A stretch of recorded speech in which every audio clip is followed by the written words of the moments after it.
Here's one more book that my mom used to read to me when I was a little girl, and I love this book.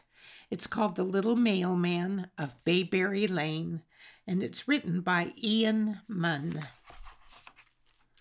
It was a lovely, clear autumn morning in Bayberry Lane.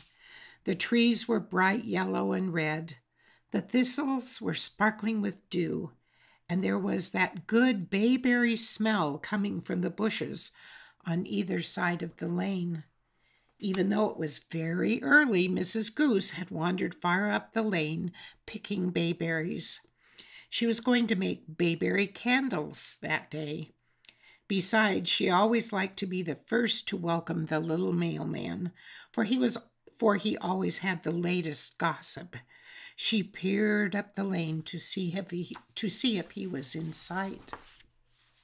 Mrs. Duck was sweeping the yellow leaves off her walk. She, too, kept going out to her mailbox and looking up the lane. "I do hope there's a letter from my sister," she thought. Mr. Turtle was sitting on his front step in the warm sunshine. His eyes were closed, but he wasn't asleep. He was listening for the cheery whistle of the little mailman.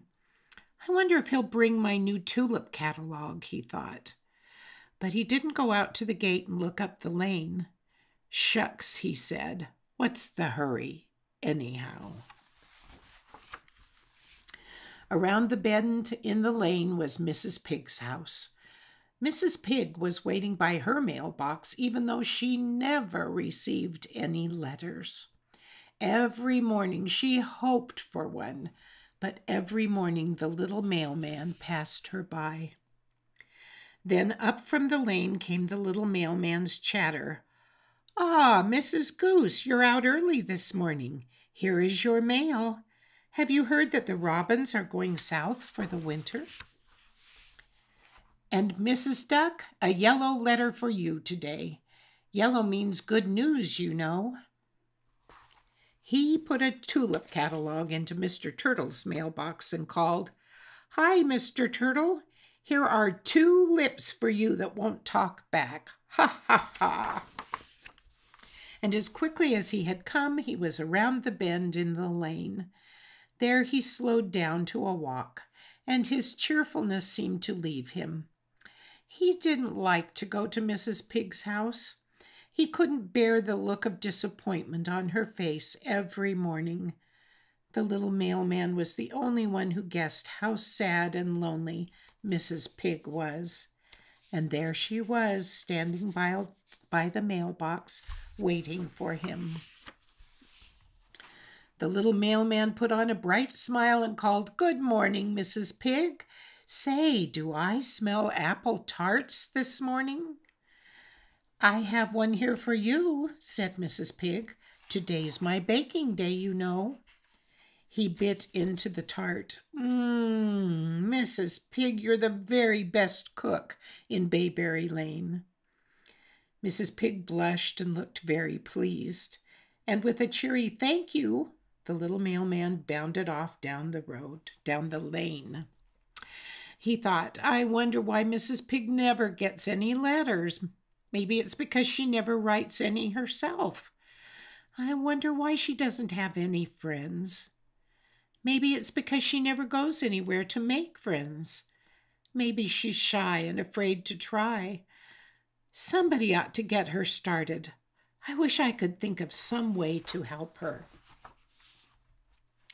He was still munching the apple tart. He said, "Today is Friday. I wonder if she'll bake next Friday." Then he had a wonderful idea. "Wonderful!" he shouted, and he couldn't wait to get home and start working on it. The little mailman's house was under a stone wall, so it was always dark in his rooms, even in the middle of the day.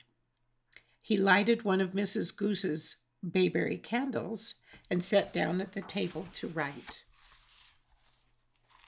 He wrote, "You are invited to a surprise party for Mrs. Pig next Friday afternoon at 3. Then he popped the invitation into a pink envelope for Mr. and Mrs. Goose. then another for the ducks, and one for Mr. Turtle. The next morning, after the little mailman had passed through Bayberry Lane, all was excitement. Everyone but Mrs. Pig had received a pink invitation. There hadn't been a party in the lane for a long time.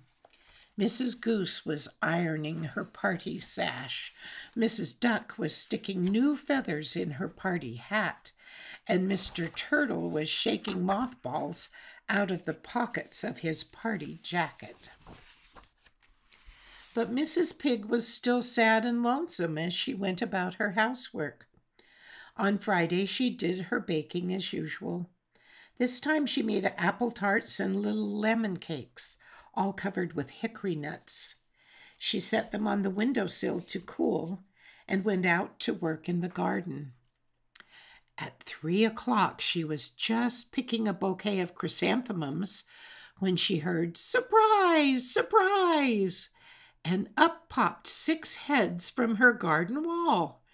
She dropped the flowers and dropped the scissors and stood with her mouth wide open. She could hardly believe her eyes. Then she remembered her manners and said, "Oh, do come in, won't you?" They all scrambled over the stone wall, all except Mr. Turtle, who went around and through the gate. Mrs. Goose said, "I've brought you one of my handmade bayberry candles. They smell so good when they're burning."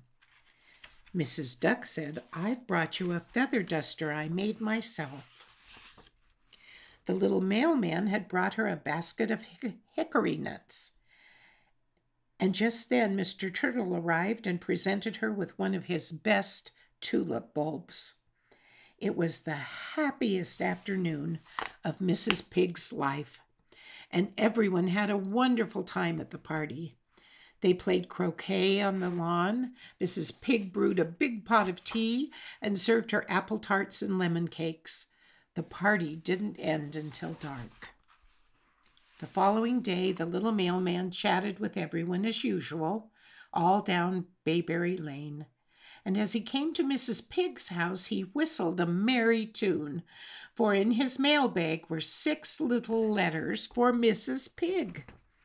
Mrs. Pig was so excited that she read them right where she stood. The first one said, "Dear Mrs. Pig, thank you for the lovely time we had at your house yesterday. Won't you have dinner with us on Sunday? Sincerely, Mrs. Goose." The next one said, "Dear Mrs. Pig, thank you for making the party so enjoyable, and thank you especially for the lemon cakes. If you will come over this afternoon, I will show you how to plant tulip bulbs. Your friend, Mr. Turtle." And the rest were all thank you letters, too. Mrs. Pig was never sad and lonely after that. There were so many visits to be made, so many parties, and so many letters to be answered. And Mrs. Pig knew that she owed all her newfound happiness to her very best friend, the little mailman of Bayberry Lane.